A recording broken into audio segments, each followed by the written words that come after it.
예수님의 은혜를 믿는 믿음이 세상을 이기는 줄로 믿습니다. 우리가 하나님의 말씀을 붙잡고 은혜의 길을 걸어갈 때 우리의 삶에 하나님의 놀라운 축복의 길이 활짝 열려줄 수 있기를 간절히 소망합니다. 우리가 세상을 살아가는 동안 여러 가지 크고 작은 갈등을 갖게 됩니다. 그 모습을 미국의 작가인 마크 트웨인이 왕자와 거지라는 소설에서 그 갈등의 원인과 이유를 설명하고 있습니다.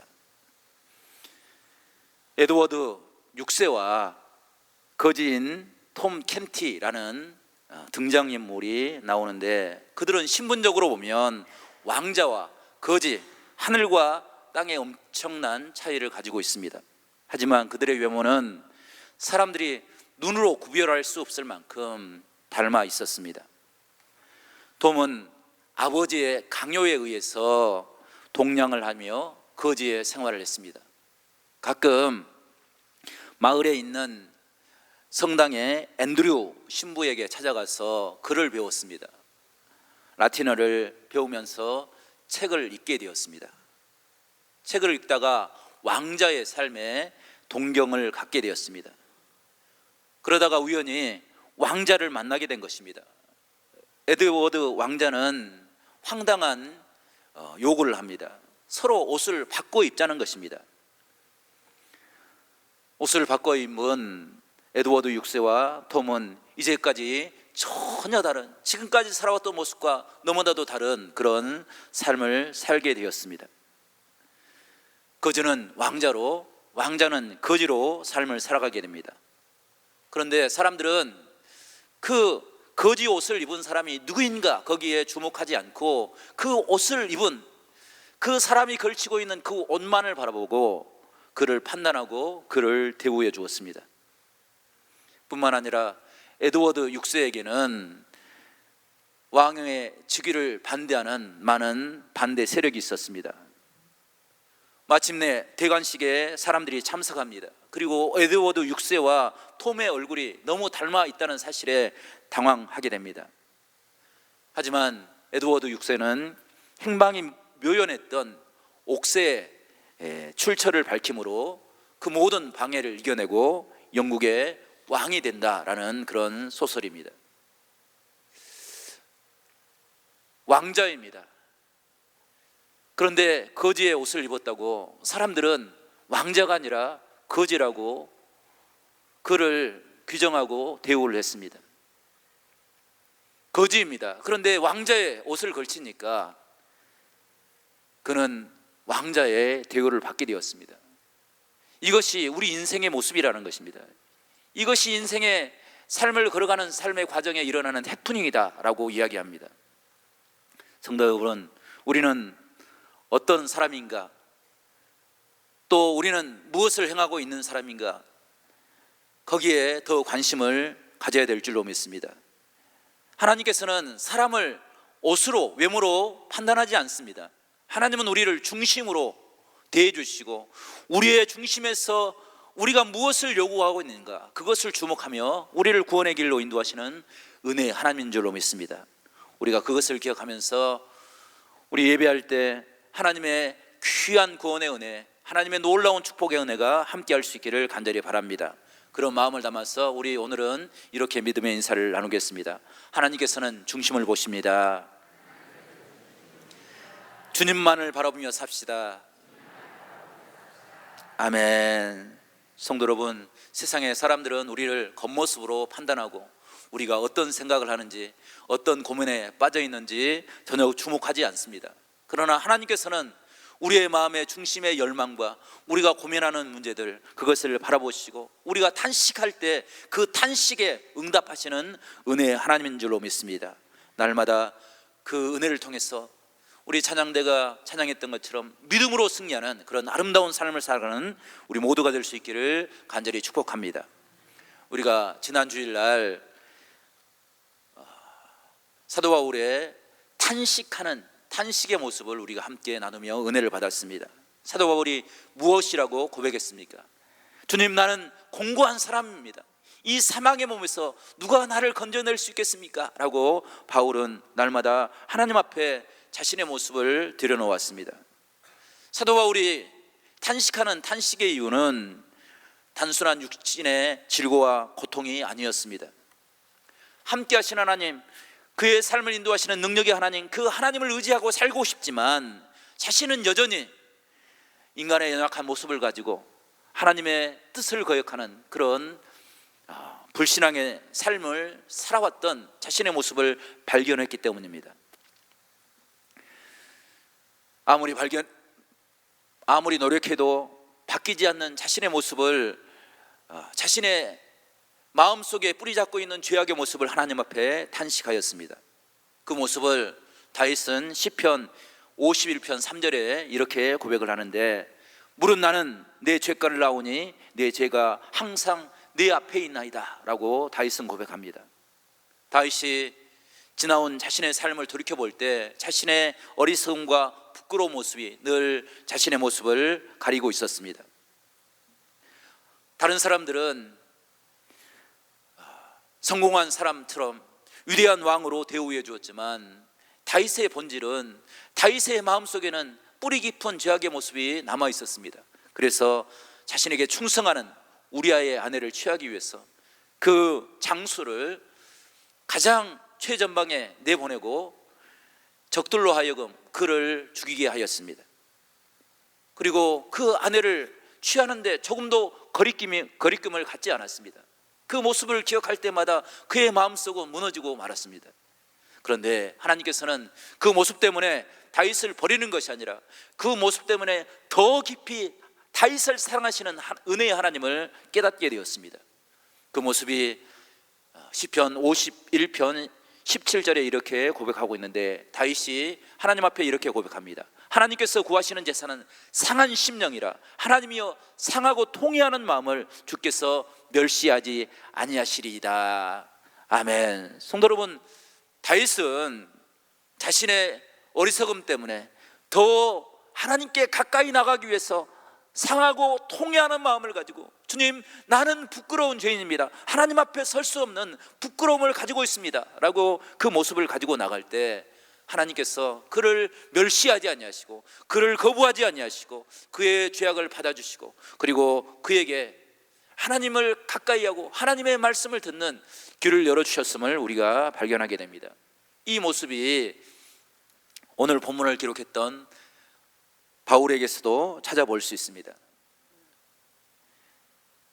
다윗의 신학에서 가장 중요한 단어 하나를 찾아보라 라고 한다면 그것은 헬라어로 N이라는 단어입니다. 이 N이라는 단어는 아내라는 의미입니다. 사도 바울은 자신이 지금까지 살아왔던 그 삶의 모습을 돌이켜볼 때 하나님 앞에 설 수 없는 그런 부끄러운 모습을 가지고 있었습니다. 스데반 집사님이 돌에 맞을 때 그 돌로 치는 것이 합당하다, 그는 그럴 만한 죄인이다 라고 그를 판결하기 위해서 자신의 겉옷을 위해서 그 사람들에게 보여주었습니다. 초대교회 성도들이 핍박당할 때 사도 바울은 그때 직접적으로 간접적으로 여기저기 상당한 영향력을 미쳤던 그런 모습을 발견하게 됩니다. 뿐만 아니라 바울은 모든 권력을 위임받아서 다메섹에 있는 예수 믿는 사람들, 그 사람들을 체포해서 감옥에 가두는 그런 사명을 가지고 그곳으로 가게 되었습니다. 그러다가 주님을 만나게 된 것입니다.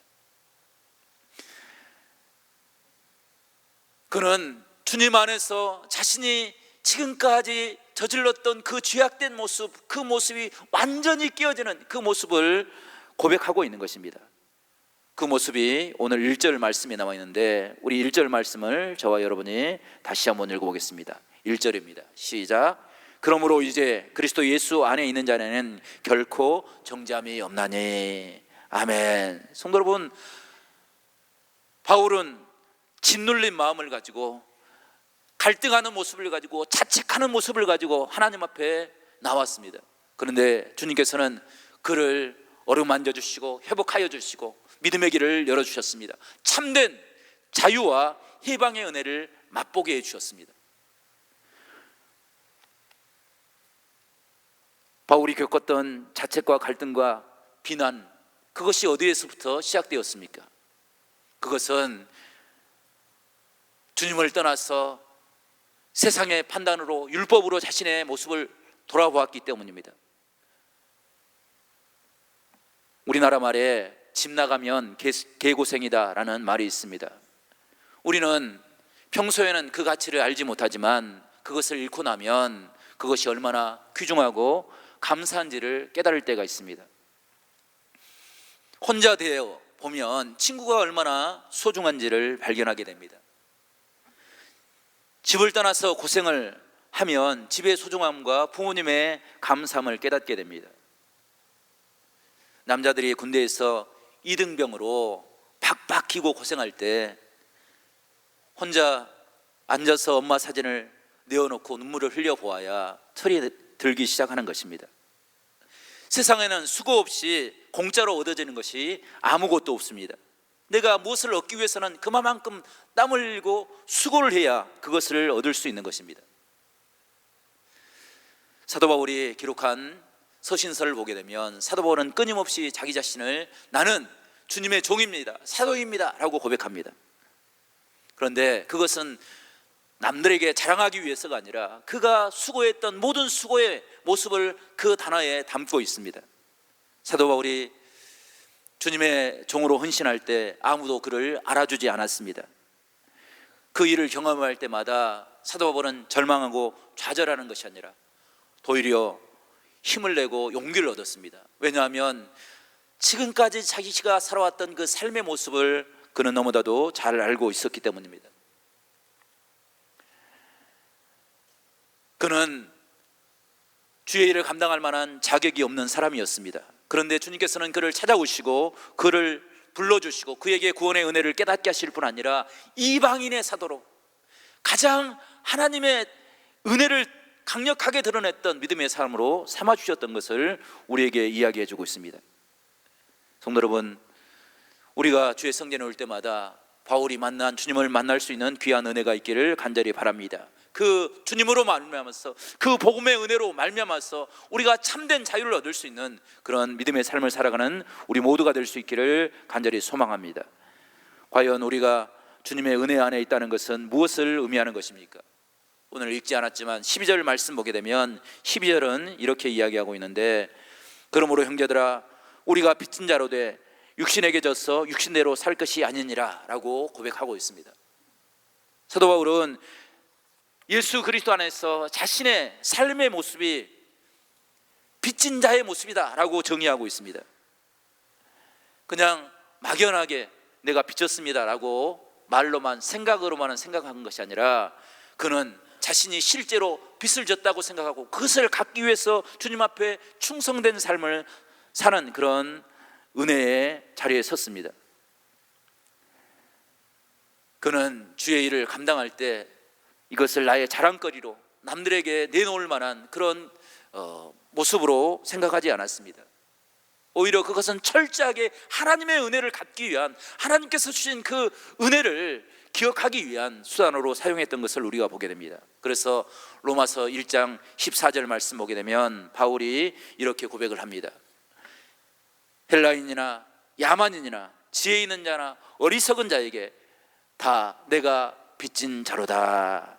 아멘. 성도 여러분, 사도 바울은 모든 사람들을 볼 때마다, 주님을 볼 때마다 나에게 허락하신 그 은혜가 얼마나 크고 놀라운지를 깨닫고 그것이 그냥 은혜로 고백된 것이 아니라 내가 갚아야 될 빚이다 라고 생각했습니다. 그리고 그것을 이루기 위해서 온 힘을 다하여 노력했습니다. 사도 바울이 선교 여행을 떠날 때 교회의 지원을 받기도 하고 많은 사람들의 후원을 받을 수 있는 그런 충분한 자격을 가지고 있었습니다. 그럼에도 불구하고 사도 바울은 후원을 받는 것이 아니라 자비량으로 선교를 했습니다. 자급자족하면서 그 일을 감당했습니다.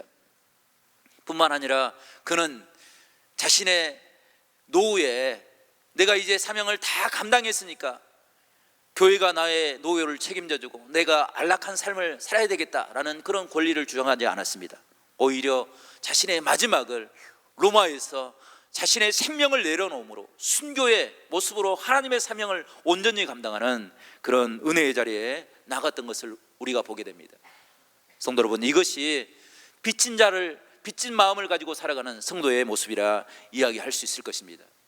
우리가 주님을 믿는 것은 내가 충분한 자격을 가지고 있어서가 아니라 우리는 주님 앞에 형편없는 존재이고 까탈스럽게 살아왔고 고역한 그런 삶을 살아왔습니다. 그럼에도 불구하고 하나님께서는 우리를 찾아오셔서 우리에게 말씀하십니다.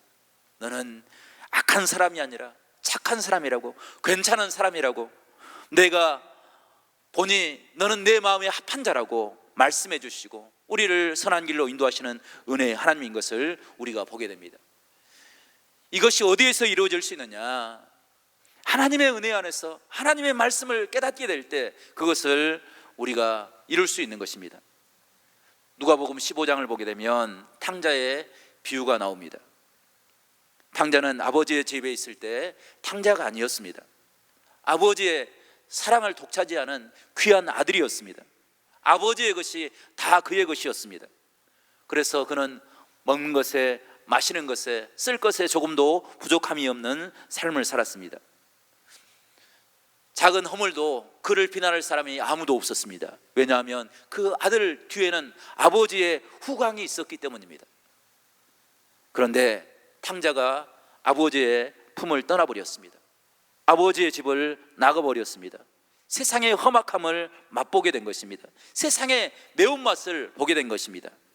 그는 더 이상 누구도 그를 보호하거나 대변해 주지 못했습니다.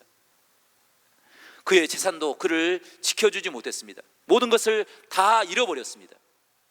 그리고 그는 탕자가 되었습니다. 남의 종이 되었습니다. 종 중에도 가장 험악한 일을 하는 그런 자리에까지 내려갔습니다. 돼지 치는 일을 했습니다. 그런데 그 일을 하는데도 먹을 것을 얻을 수 없는 그런 처지에 놓여 있었습니다.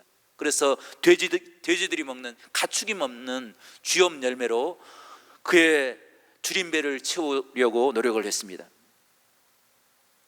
그런 삶에서 벗어날 수 있는 길이 없었습니다. 그런데 그가 언뜻 아버지의 품을 생각했습니다.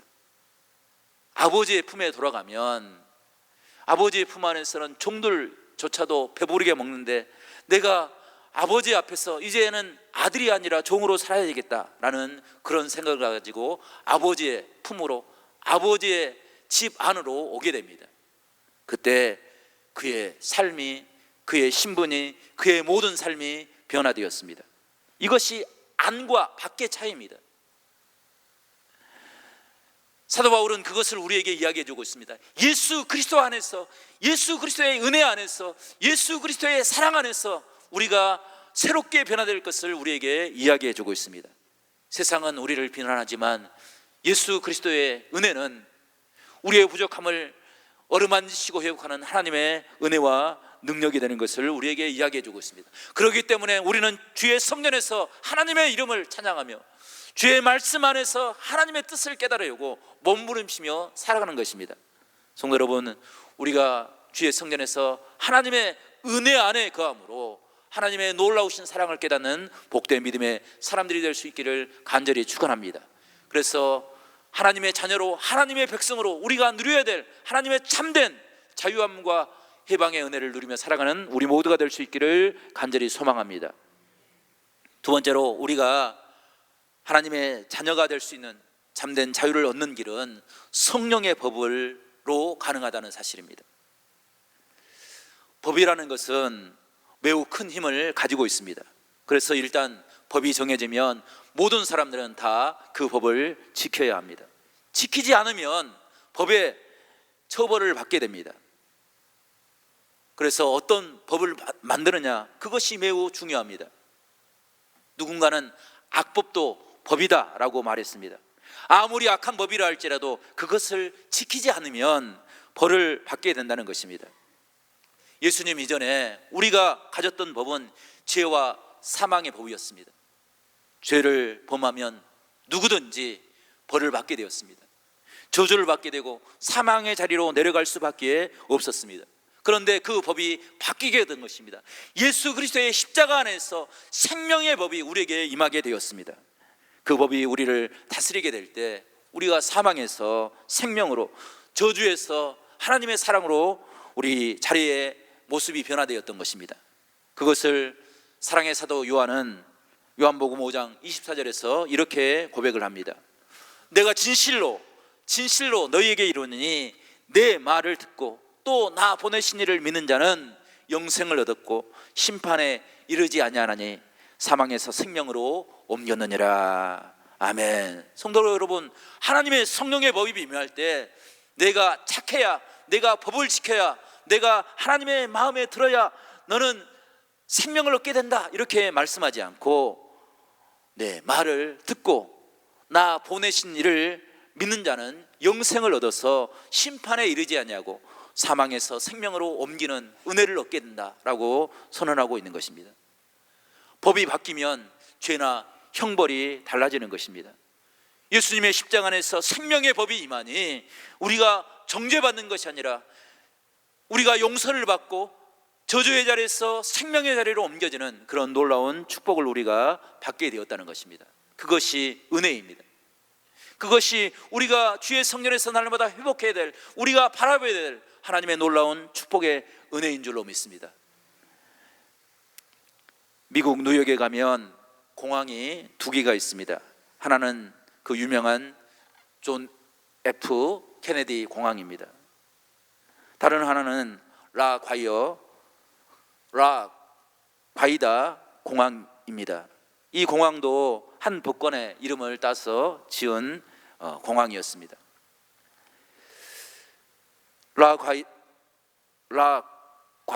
과디아 판사는 미국 대공황으로 힘들고 어려운 시절을 보내던 1930년대 판사로 재직했던 분입니다.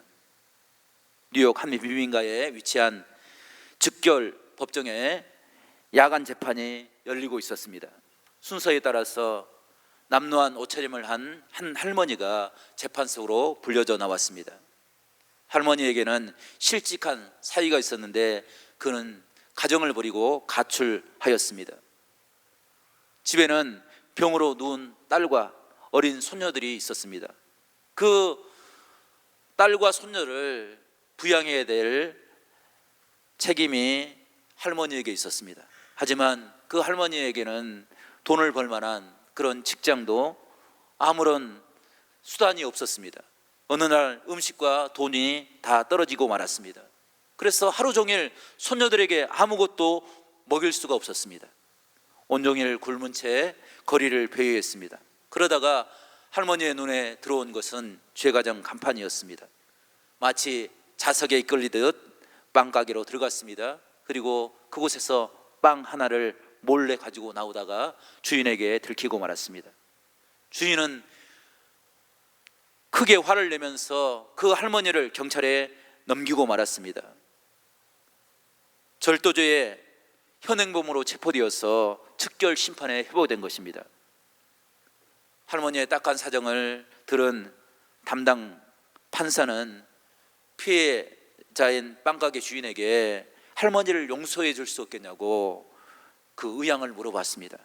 그러나 빵가게 주인은 할머니가 불쌍하기는 하지만 제과점에 매일매일 없어지는 도둑맞는 그 빵을 지키기 위해서라도 엄벌을 해달라고 강력하게 주장을 했습니다.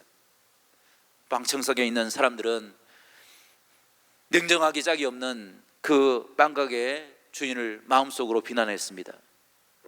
그리고 판사의 판결을 기대했습니다. 불쌍한 할머니, 그 할머니에게 관용을 베풀어 줄 것을 기대했습니다. 그런데 판사의 판결은 뜻밖에도 할머니에게 $10의 벌금을 선고하였습니다. 손녀들에게 먹일 빵 한 조각조차도 구할 수 없는 그 할머니에게 $10 벌금은 너무나도 가혹한 판결이었습니다. 실망한 방청객들이 못마땅한 표정으로 판사를 흘겨보고 있을 때 판사가 다시 입을 열었습니다. 법에는 예외가 없습니다. 아무리 사정이 딱해도 죄를 지으면 벌금을 내야 합니다. 그렇지만 가난한 할머니가 굶주리는 손녀들을 위해서 빵을 훔쳐야만 한 이 불행한 도시에 살고 있는 사람들에게도 죄가 있습니다. 그동안 좋은 음식과 많은 음식을 먹어온 저에게 벌금 10달러를 선고합니다. 저의 벌금으로 할머니의 벌금을 대신 내겠습니다. 그리고 이 법정에 앉아있는 뉴욕 시민 여러분에게도 각각 50센트의 벌금을 선고합니다. 그리고 판사는 자기 지갑을 열어서 10달러를 꺼내고 그리고 모자에 넣었습니다. 그 모자를 방청석에 돌렸습니다.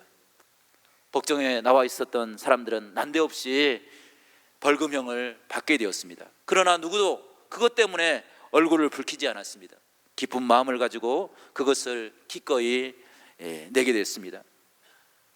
그것은 말이 벌금이지 그 할머니를 돕기 위한 따뜻한 기부금으로 사용되었기 때문입니다. 모인 금액이 57달러 50센트가 되었습니다. 대공황 속에서 불황 속에서 그것은 결코 작은 돈이 아니었습니다. 판사는 그 중에 10달러를 벌금으로 내고 47달러 50센트를 할머니 손에 넘겨주었습니다. 그것을 받아든 할머니는 너무나도 고마워서 눈물 글썽한 얼굴로 판사와 방청석들에게 감사의 인사를 해주었습니다. 그 돈은 할머니와 어린 딸과 또 소녀들에게 적어도 몇 주 동안은 귀중한 양식이 될 수 있는 그런 돈이었습니다. 이 판결의 주인공 과디아 판사는 나중에 뉴욕 시장에 3번이나 당선이 되었습니다. 사람들에게 헛된 장밋빛 공약이 아니라 화려한 청사진이 아니라 그 공황을 이겨낼 수 있는 귀한 2가지 덕목을 외쳤습니다. 그것이 바로 인내와 불굴이었습니다. 그 인내하는 마음과 그리고 내일을 향하여 포기하지 않고 불굴의 의지를 가지고 노력했던 그것 때문에 뉴욕시는 그 공황을 이겨낼 수 있었습니다. 그것을 기념하기 위해서 뉴욕 명소인 뉴욕 공립도서관 입구에 2마리의 사자상을 세웠습니다. 그리고 그 사자의 이름을 인내와 불굴이라 불렀습니다. 라과디아 시장은 애석하게도 재직 중에 비행사고로 사망을 하게 되었습니다. 뉴욕 시민들은 그를 기념하기 위해서 공항을 짓고 그의 이름을 붙여서 그 공항을 불렀습니다. 성도 여러분, 참된 법은 사람을 정죄하는 것이 아니라 살리는 힘을 가지고 있습니다. 따뜻한 마음으로 법을 적용하면 힘없는 사람을 살리는 그런 능력이 되는 것입니다. 우리가 사는 세상이 그런 따뜻한 세상이 될 수 있기를 간절히 바랍니다. 우리가 함께 신앙생활하는 이 교회가 그런 따뜻한 마음을 가지고 서로를 위할 수 있는 그런 아름다운 교회가 될 수 있기를 간절히 축복합니다. 그것이 내 힘으로 될 수 있는 것이 아니라 그 일의 첫걸음은 우리를 살리시는 하나님, 우리를 정죄하지 아니하시고 우리를 해방시키시는 하나님의 성령의 법을 깨닫는 것에서 시작됨을 오늘 성경은 우리에게 이야기해 주고 있습니다. 성도 여러분, 우리를 정죄와 사망의 법에서 용서와 생명의 법을 선언하신 하나님의 은혜를 깨닫는 우리 모두가 될 수 있기를 간절히 바랍니다. 그 법을 무장함으로 우리의 삶이 하나님의 구원의 은혜를 이루는, 하나님의 사랑과 하나님의 지극한 은혜를 깨닫고 하나님과 날마다 동행하는 복된 삶을 살아가는 우리 모두가 될 수 있기를 간절히 바랍니다. 그래서 우리의 삶의 모습이 절망에서 하나님의 소망을 보는, 좌절에서 하나님의 영광을 볼 수 있는 그런 아름다운 신앙을 회복하며 살아가는 우리 모든 성도들이 될 수 있기를 간절히 축복합니다.